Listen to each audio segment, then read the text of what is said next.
Bonjour et bienvenue sur Dukascopy TV, je suis Ben Jones. Avant la publication du PIB de la zone euro, je reçois par téléphone Maxime Aligny pour parler des perspectives de la zone euro. Maxime, je voudrais apprendre votre avis sur la question qui intéresse plusieurs personnes aujourd'hui. Mario Draghi pourra-t-il sauver l'Europe ? Je crois que ça va être difficile, d'autant plus parce que Draghi lui-même ne pense pas qu'il puisse le faire. Je crois que ça va être très difficile, d'autant plus parce que Draghi lui-même ne pense pas qu'il puisse le faire. Le message clé qui se répète fréquemment depuis quelques semaines, c'est que la politique monétaire seule ne peut pas résoudre tous les problèmes et qu'il faut qu'il y ait de la coordination entre la politique monétaire et budgétaire, en particulier en termes des réformes structurelles. À mon avis, comme l'inflation est trop basse, la BCE est obligée de faire plus dans les prochains mois, de sorte que l'inflation soit en mesure d'atteindre la valeur cible. Il serait illusoire de penser que la BCE est tout puissante et peut résoudre tous les problèmes en Europe. Demain, il y aura beaucoup de publications concernant la zone euro. Parlons du taux d'inflation. Il fluctue autour de 0,4% depuis un bon moment déjà.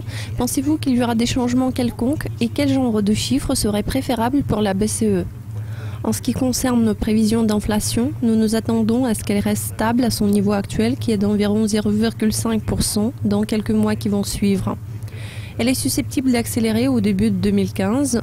En toute logique, l'inflation de base s'améliore. De toute évidence, la correction sur les marchés de l'énergie et des matières premières pèse négativement sur l'inflation. Nous venons tout juste de constater cet impact sur l'IPC et cette tendance est censée durer quelques mois.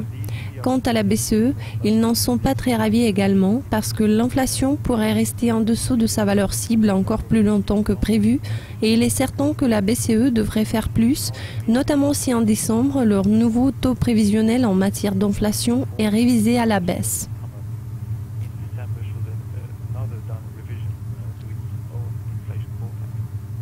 Enfin, on attend la publication des données du PIB. Envisagez-vous une augmentation sur une base annuelle ?